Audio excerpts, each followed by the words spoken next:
Bago ko sabihin sa iyo ang mga kuwento mula sa aking nakaraan, nais kong sabihin ang mga sumusunod. In my last video, as you can see, is circled in red, pinakita ko ang limang lalaki na maraming anak sa iba't ibang babae. Kung saan ang isang lalaki ay may 28 anak at isa pang lalaki ay may 34 na anak. Ang lahat ay sinisisi sa mga lalaki. Ang mga babae ay inasentang biktima in kasinungalingan ng isang lalaki. Mga maling pangako ng isang lalaki. Sinabi kong mali ito. Sabi ko, 100% ang mga babae ang may kasalanan. May mga taong hindi sumang ayon sa akin. Sabi ko matanda na ang mga babae. Hindi teenager ang mga babaeng ito. Ang mga kababayan ay may ganap na control sa kanilang mga katawan. Dagdag pa, halos libre ang birth control sa United States, at sa maraming bahagi ng United States, libre ang birth control. Kaya ang mga babae mismo ay mayroong kumahaing birth control. Kaya, ang mga kababayan ay may ganap na control sa kung sila ay magbubuntis o hindi. Ang isang lalaki ay walang control kung ang isang babae ay mabubuntis. Ang magagawa lang ng lalaki ay tanyagan kung magkakaroon siya ng anak. Sinabi ko na higit sa 54% ng mga itim na lalaki sa Estados Unidos ay hindi pa nakapag-asawa, walang anak, at may mga kita sa gitnang yuri. Kaya't ang mga babaeng ito ay may ibang lalaking mapagpipilian, ngunit pumili sila ng mga lalaking hindi mapagkakatiwalaan at irresponsible. Mga lalaking manlalaroing laro. Dagdag pa, pagkatapos ng unang anak, ang mga babaeng ito ay walang dahilan para magkaroon ng pangalawa, pangatlo o ikapat na anak sa isang lalaking alam nilang hindi mapagkakatiwalaan at irresponsible. Sinabi ko na ang mga ganitong uri ng babae ay pumipili ang mga ganitong uri ng lalaki dahil ang mga ganitong uri ng lalaki ay kapanapanabik. Gusto ng mga babaeng ito ang bad boy. Yung tipo ng lalaki na gumagawa ng drama, gaya ng hindi alam kung may kasamang ibang babae ang lalaki, o tatawag ang lalaki. Talaga, isang tao na naglalaro ng maraming laro. Ang yon sa susunod na bahagi, maraming tao ang hindi sasang ayon. Gayunpaman, magbibigay ako ng mga halimbawa mula sa aking nakaraan upang suportahan ang claim na ito. Naitanong ko sa sarili ko kung paano naging irresponsible ang napakaraming babae. Lahat kaming ibang tao, lalaki at babae, ay hindi nagkaanak hanggat hindi namin nagagawa. Karamihan sa mga lalaki ay ipagpalagay na ang babae ay nasa birth control, o hindi siya makichalog sa lalaki. Malaban kung. Hindi ito aksidente. Ang mga babaeng ito ay nabuntis ng kusa at may layonan. Pinapanatili nito ang kagalayan, at tulad ng isang adik sa droga, ang pagkakaroon ng isang sanggal ay nagbibigay sa kanila ng mas malakas na matas. Dadalhin nito ang laro sa ibang antas. Alam kong nakakabaliw ito, ngunit, panang ang isang tao, isang babae ay naging napaka-irresponsible at walang puso upang dalhin ang isang bata sa lahat ng kabalaiwan na iyon. Kandan, ang paraning pagkakaayos ng ating lipunan. Loging kasalanan ng lalaki. Lalaki ang loging may kasalanan. Kaya isang araw, ang mga babaeng ito ay yumapo at nag-isip tungkol dito. Nasapan nilang magnis. Pagkatapos ay nabuntis sila ng hindi alam o pahintulad ng lalaki. Ang lahat ng mga babaeng ito ay mga babaeng nasa hustong gulang. Hindi sila mga teenager. Ang mga kababayan ay may ganap na control sa kanilang mga katawan. Ang mga babae mismo ay mayroong kumahaing birth control at hindi umasa sa lalaki. Dagdag pa, ang isang bagay na magkakatulad, o ibanabahagi ng lahat ng mga kwentong ito ay hindi kailanman hinaling ng lalaki sa babae na magkaroon ng sanggal. Kaya naman, palaging nagagulat at nagtataka ang lalaki kapag nabuntis ang babae. Kung ang isang babae ay may ganap na control sa pagbubuntis, at kung ang lalaki ay hindi kailanman humingi ang isang bata. Kung gayon paano ang responsibilidad ng lalaki na magbayad ng suporta sa bata. Isang lalaki at isang babae ang pumunta sa isang car dealership para tingnan ang mga sasakyan. Nagpasya ang babae sa kanyang sarili, at nang walang kalaman o pahintulad ng lalaki, bumili ang kotse. Pagkatapos ay sinabi ng babae sa lalaki na kailangan niyang bayaran ang kotse. Ang bayang ito ay tinatawag na park forest, at ito ay isang al-itim na lungsod ng Estados Unidos. Noong dekada 70 at dekada 80, ang lugar na ito ay halos puti, ngunit yon ay itim na lahat. Ang lugar na ito ay kung saan dating nanirahan ang isang lalaking nagngangalang Tyrone at isang batang babae na nagngangalang Beth. Tyrone ang tunay niyang pangalan. Gumawa ako ng video tungkol kay Tyrone. Mag-iwan ako ng link sa video na ito sa dulo. Gayunpaman, ang mga ito ay dalawang magkaibang kuwento. Dagdag pa, ang adating mga tao sa mga kwentong ito ay mahalaga. Wala sa mga tao ang mga batang matanda o tinadayar. Kuwento bilang isa. Tyrone at Teresa. Noong dalawampu isang tong gulang kami ni Tyrone, mga kasama sa silid kami noong kolehiyo. Sa panahong ito, nakalala ni Tyrone ang isang batang babae na nagngangalang Teresa. Si Teresa ay 22 tong gulang. Hindi kailanman dinala ni Tyrone si Teresa sa isang tunay na petsa. Sa halip, tumambay sila at natulog siya kay Tyrone noong unang gabi. Kapag si Tyrone ay hindi makakuha ng ibang babae sa kanyang pagtulog sa kanya, siya ay pumuna sa Teresa's lugar at manatili sa gabi sa kanya. Sa katunayan, sinubukan ni Tyrone na kunano matulog kasama ang batang babae na nakatira sa bulwagan mula kay Teresa. Maaring sinubukan ni Tyrone na matulog sa mga babaeng nakatira sa ibang shali. Kaya alam ni Teresa kung anyo ang sinubukan niya. Kaya hindi mo matatawag kung anyo ang nagkaroon sila ang tunay na relasyon. Isang buwan pagkatapos nilang unang magkita, sinabi ni Teresa kay Tyrone na buntis siya. Nagulat kami ni Tyrone. 22 tong gulang ang babae. Sinabi ni Tyrone na akala niya ay nasa birth control siya.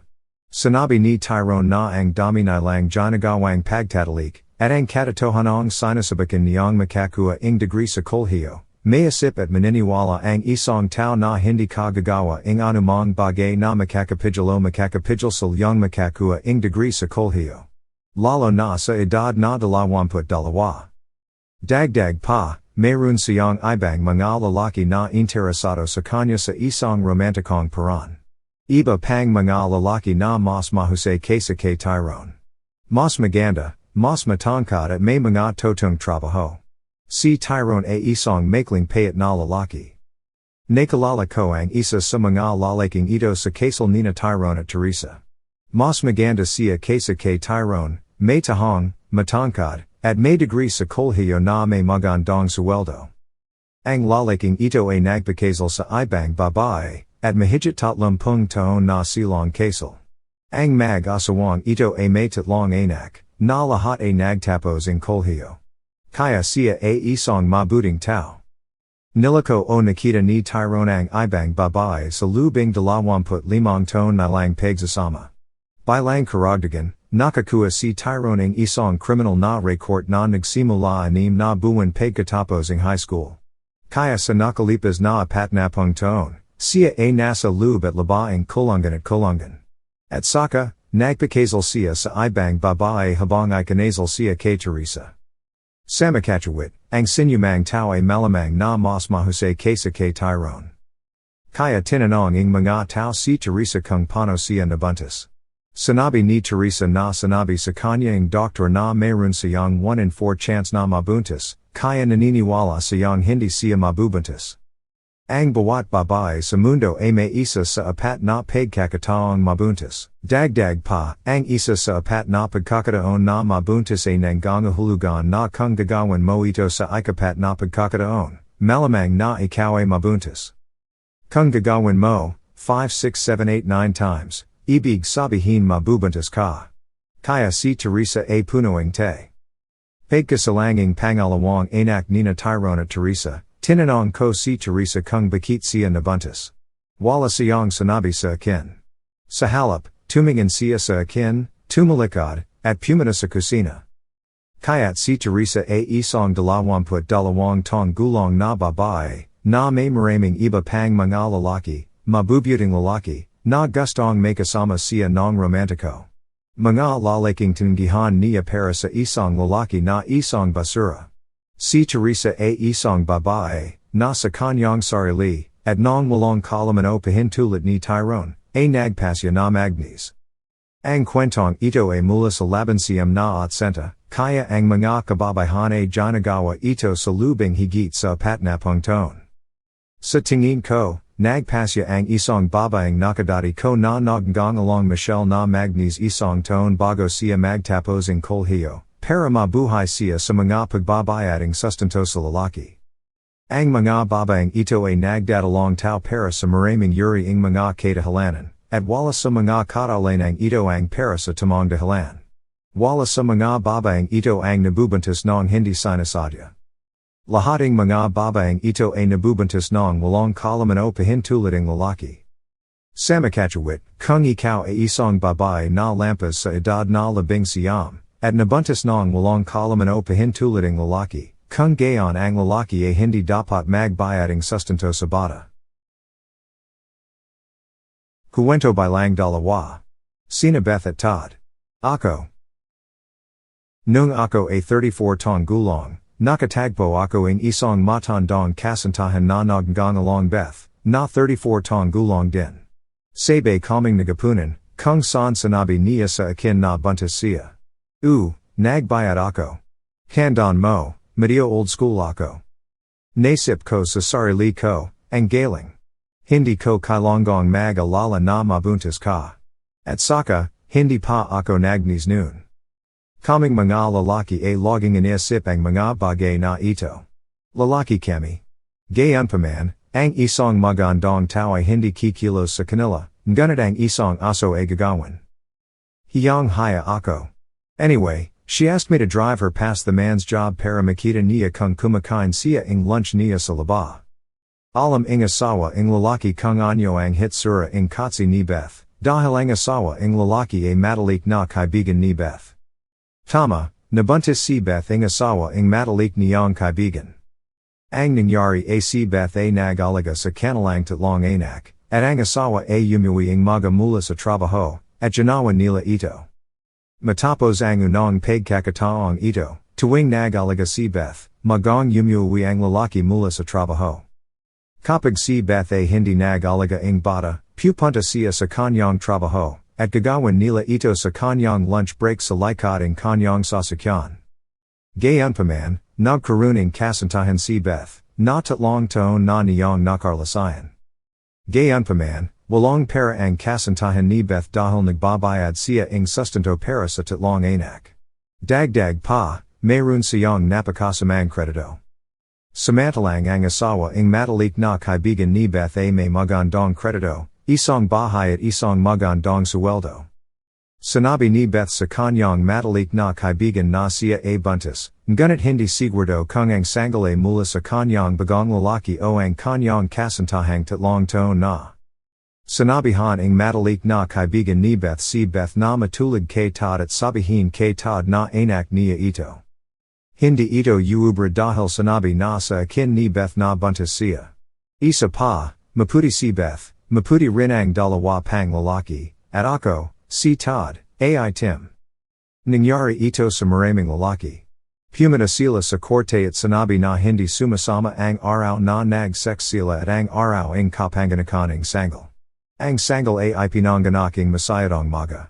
Gayunpaman, sa lang mga lugar, kailangan pa rin niyang magbayading suporta sa bata.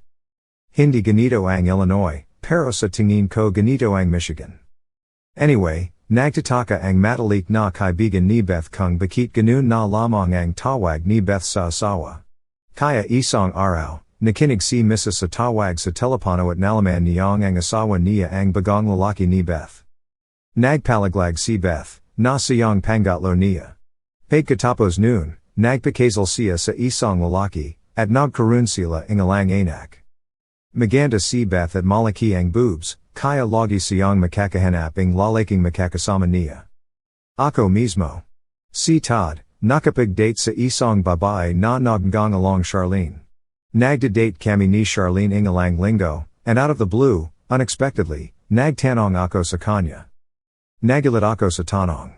Hindi ko pa ni tanong sa kahit na sanong babae ang tanong na ito. Hindi ko man lang naisip. Ang tanong ay hindi bahagi ng aming pag-uusap. Kaya hindi ko alam kung saan galing, pero tinanong ko. Tinanong ko si Charlene kung anong birth control ang gamit mo. Tumingin siya sa akin, huminto, at sinabing ginagamit niya ang paranang ritmo. Dagdag pa, sinabi niya na huwag mag-alala. Ginawa niya ito sa buong buhay niya, at hindi ito nabago sa kanya. Hindi mo kailangang mag-alala tungkol sa paggamiting condom. Sabi ko gagamit ako ng condom. Hey karanang alang araw, tinapos ni Charlene ang relasyon, na ikinagulat ko. After telling you guys about these stories, I now wonder if the reason why she ended the relationship was because it would be too hard for her to pregnant by me. Ang mga babaeng nasa hustong gulong na walang asawa ay nabubuntis sa maraming uri ng mga dahilan, at wala sa mga kautulang ito ang para sa tamang dahilan. Wala sa mga babaeng ito ang nabubuntis ng hindi sinasadya. Kaya, kung ikaw ay isang mabuting tao na may magandang trabaho, huwag ipagpalagay na siya ay kumuha ng birth control. Salamat sa panunood. Paki-click ang like button, mag-subscribe, mag-iwan ng komento, at ibahagi ang video na ito.